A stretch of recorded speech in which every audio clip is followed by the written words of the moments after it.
స్వామివారి క్షీరాభిషేకానికి నిత్య నైవేద్యానికి అవసరమయ్యే స్వచ్ఛమైన పాలు, పెరుగు, వెన్న, నెయ్యి సమకూర్చడం కోసం దేవస్థానం వారిచే పోషింపబడుతూ దినదినాభివృద్ధి పొందుతున్న పశు సంపద తిరుమల తిరుపతి దేవస్థానం వారి ప్రెస్.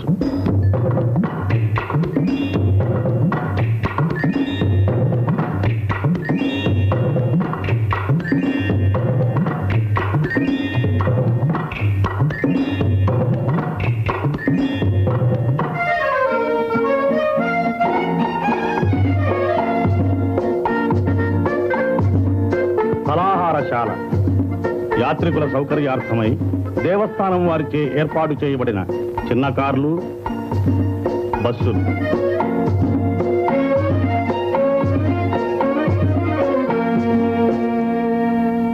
ఇదే చుక్కల పర్వతం, తిరుమల యాత్రలో మొట్టమొదటి పర్వతం.